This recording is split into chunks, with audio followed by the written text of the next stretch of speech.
Hello everybody, I'm AJ from Sparky's Craft Coffee Roasting. Today I am roasting our Guatemala. It's a new single origin coffee. We are showcasing it on our espresso machine. You can use it anyway. It tastes great as a pour over. Tastes great on drip. Just depends on your brew method at home. It's a medium roast, more or less. I don't like roast levels per se, because they're very subjective to the person. But it's a very good coffee. It's probably my new favorite on our espresso machine, which is kind of the problem because the Fire Hall Espresso was my favorite. So what I'll probably do is take what I learned from this coffee and maybe adjust Fire Hall Espresso, or maybe just come out with a second espresso blend, like a single origin espresso blend. I don't know. So I got the roaster warmed up. I just did a batch of winter blend, and now we are cooling down, coming down to our charge tip. I charge solely off of my data points here, and that is now. We're charging. This is 409 degrees. Just gonna soak it for 20 seconds, and then we're gonna hit some gas with it. When we're roasting coffee, we like to use a lot of fire, gas in the beginning, and then a little bit of air. And towards the end of the roast, we do the opposite. We use a lot of air and a little bit of gas.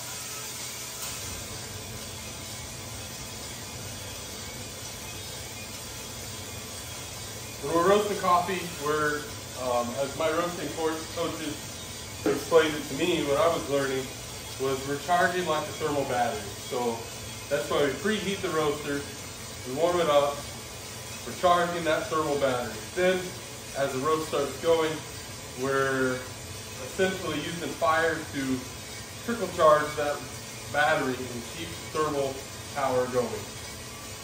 It's very important not to use too much fire, because then you can burn the beans, you can over roast them. Lots of things can happen that negatively affect the way it tastes. I'm not an expert, I'm just learning, and you're learning with me. So, today's roast profile is a 5-minute and 20-second green to yellow, 849 mid-phase, and 10 minutes and 15 seconds to drop at 406 degrees. That might sound light to you, but temperatures, maybe you don't even know. Temperatures is just kind of a reference point per roaster. So if I change the drum speed on my roaster, it would essentially change the way the temperature probe reads, and that would change my finish temp. So it's important that I use everything the same way every time we roast, which is why I have these awesome notebooks by Jacked Up Leather Works. But I kind of track it all there.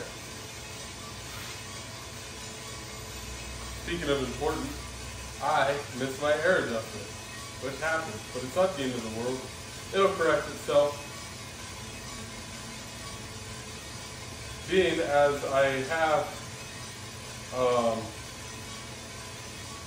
essentially gauges to follow, that's what it's like to me, is a couple temperature gauges.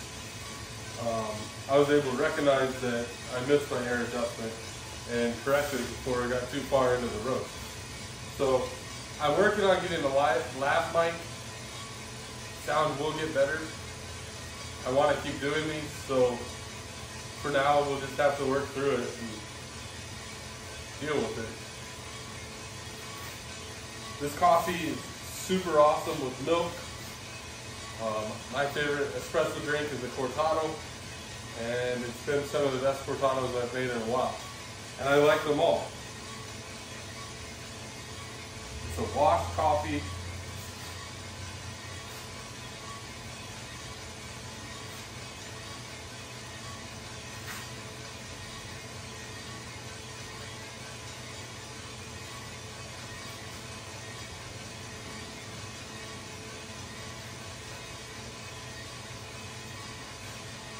And now we just wait. It's like watching paint dry. So eventually I'll start speeding this up in the middle, but I feel like even though it's slow and kind of like watching paint dry, it's still an interesting process to learn, and it lets you be with us the whole time.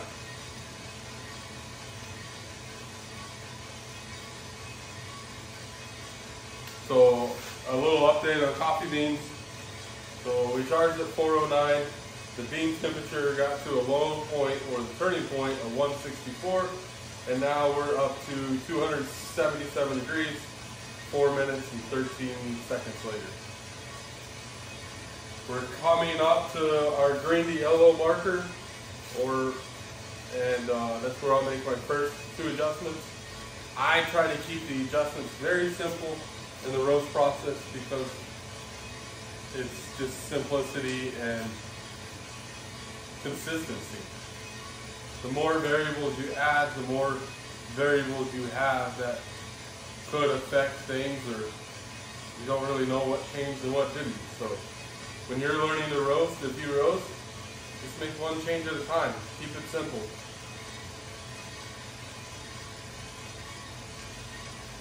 We're at 5 minutes, 300 degrees, 10 degrees away from our first adjustment.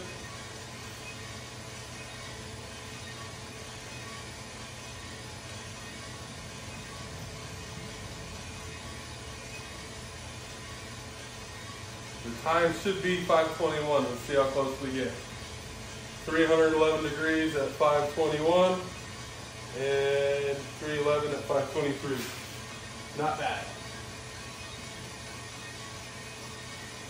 Now we take our gas down to 0.9. Those numbers are variable, or important to my machine, but probably different to yours. And we adjust our air just a little bit. I've tried a lot of different air settings, and this is just what works for me. I don't know if it's right or wrong. We've done the lighter tricks. We've done all that, and the coffee tastes good, so I'm not changing it. Hopefully nobody comes in here while I'm roasting, because then that's going to make this video super awkward. I'll just have to leave you guys. You'll have to roast the coffee, maybe? Can you do that? No?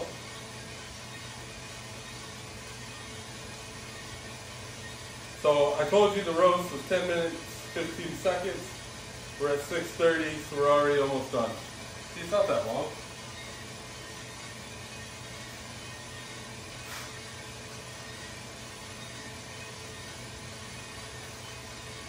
I feel like Ricky Bobby. I don't know what to do with my hands. Should I put it here? No? Maybe? Why don't you talk back? Can you comment? Comment right now and tell me if you're watching here. When you watch this, give me a comment. I don't think you're watching this far. 7 minutes, so I make my adjustment here. Each roast is a little bit different the way we adjust it. And this temperature really depends on where we're going in the finish temp. If it's a dark roast, I'm going to adjust it later. If it's a medium or light, I'm going to adjust it probably about here. I make this adjustment at 365 degrees. And we take most of the fire out at this point. We add our max air that we're going to. You can hear the coffee starting to crack.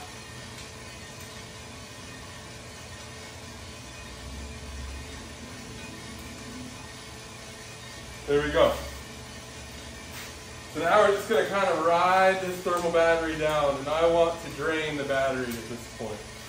I'm trying to use all the heat and momentum we can, which allows us to bring the coffee and slow it down at the end to where we finish at a nice, consistent temperature. I've found in the past I had too much energy in the end of the roast, and the coffee keeps roasting in the drum no matter cooling tray or not. So by draining the battery at this point has really improved the cup quality. This coffee, this Guatemalan, when I was sample roasting it, is when I really kind of learned this, because I had a happy accident. I was roasting on that one and was trying new settings and ran out of power, so I just let it ride in the drum, and it was some of the best coffee I'd roasted in a long time. So we learned from it, we brought it to this roaster, and now we've kind of translated it to every coffee we do. So we're at 387. This roast has one more adjustment. Right now, take the rest of the heat out and just let the battery drain. So we're down to 0.3, just a little bitty fire inside. Just enough to keep everything rolling smooth, but make that battery drain.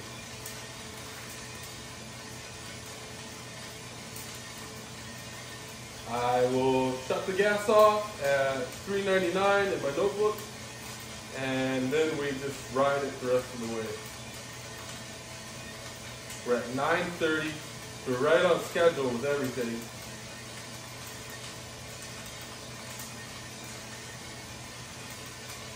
$397, $398, $399. Alright, here we go. I forgot to mark for track, so I gotta move that to, where's that? There we go. Things look better now. So we're at 402, we're a minute developed. We're gonna drop this thing in 10 seconds. We're at 403. Still moving a little faster than I want, but overall the coffee tastes good, so I'm not changing it. Sometimes you can change things, go down a rabbit hole and end up really far off and just gotta go back to where you start. So maybe someday I'll play with the change on that, and it'll be on smaller roasters, smaller batches. This one I think is perfect. 406, 1034, a little late, but we'll take it.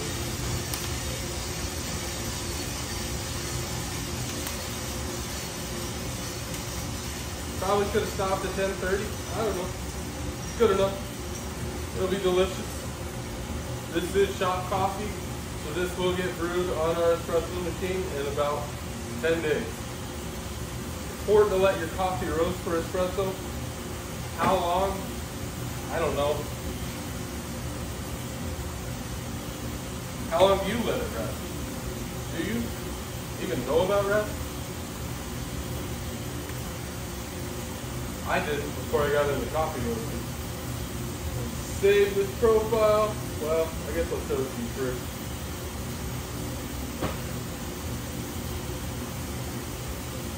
There, that's what I'm looking at. I'll bring you in close. Oh, we didn't see that little guy right there. Nobody saw that. Here's a look at what we're looking at.